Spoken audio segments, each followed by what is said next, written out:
So good day. Another OPM for today, The Teeth Prinsesa.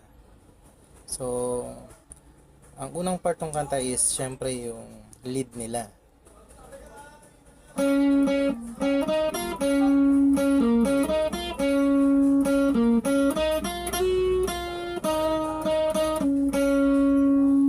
Ang kantang Prinsesa ng Teeth ay nasa key of C sharp major. Okay? So, ang unang part para malaman niyo yung lead is mag-i-start siya sa G string 6 fret. Diyan yung start ng lead or pwedeng sabihin yung riff. So, yun yung umpisa. Papadinig ko sa inyo ng dahan-dahan.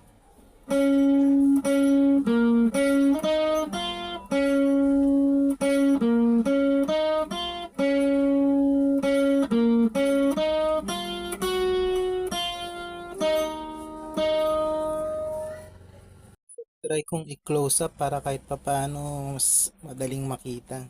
Mahirap kasing sabihin yung notes isa-isa.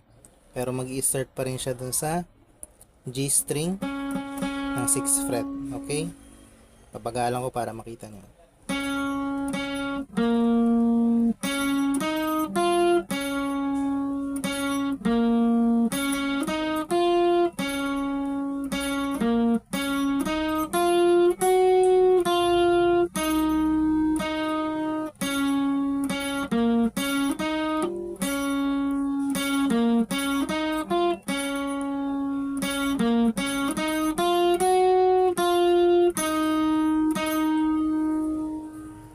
Ngayon kung mapapansin nyo, dun sa medyo kalagitnaan ng intro, tumaas yung tono ng lead.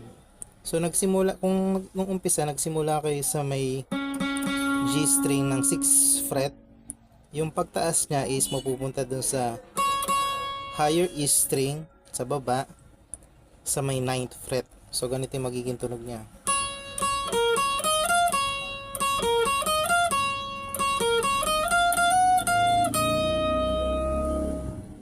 So doon 9th fret ng high E string. So bagalan natin.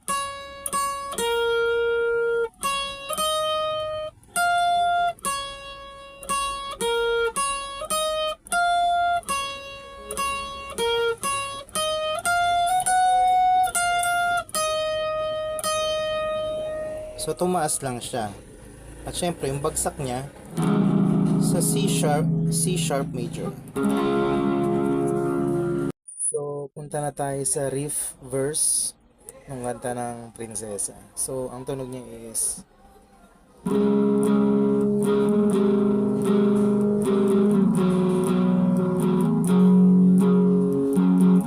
four notes yun.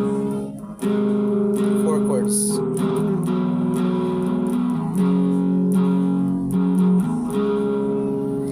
So yung riff niya, mag-i-start siya sa C sharp. Gamitin niyo yung power chords. Mas maganda kung may distortion. Pagkatapos doon, ang susunod na chord is iuurong nyo lang itong sa taas ng isang fret. Bali, C sharp siya pero yung bass niya is nasa C. So medyo stretchy siya. Stretchy yung fingers na nangyayari. So C sharp major, tapos yung bass na C umurong lang, tapos B minor, tapos F sharp. Ulit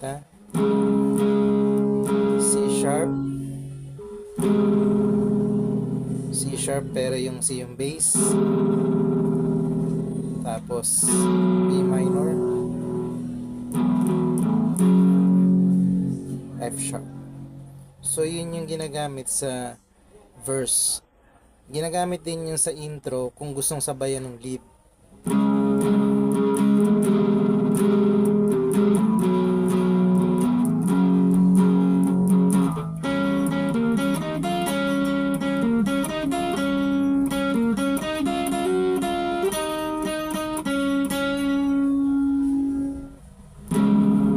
talagang yung key niya is nasa C sharp. So punta na tayo dun sa parang refrain na pinagsama na halos pati sa chorus. Yung dalhin mo ako. So mag-i-start yun sa G sharp. Tapos dalhin mo ako C sharp sa iyong palasyo. Babalik sa G sharp. Maglakad tayo sa hardin ng iyong kaharian. Wala man akong pag-aari, pangako ko habang buhay kitang pagsisilbihan. Dito magbabago. O aking, magiging siyang B minor, aking prinsesa, F sharp. Tapos pabalik na doon sa verse. O, ulitin natin yung refrain slash chorus nila.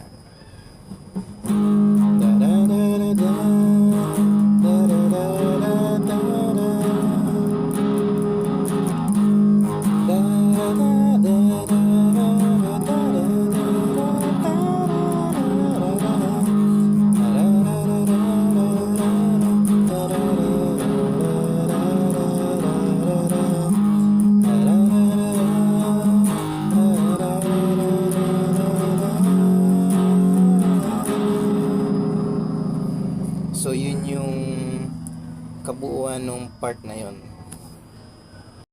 So punta na tayo dun sa refrain, try nating sabayan yung tugtog ng teeth. Ayan, malapit nang pumasok yung G sharp, C sharp, G sharp,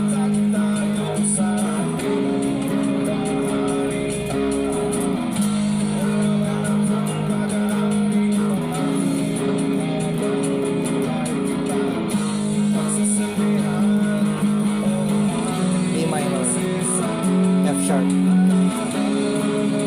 yung riff.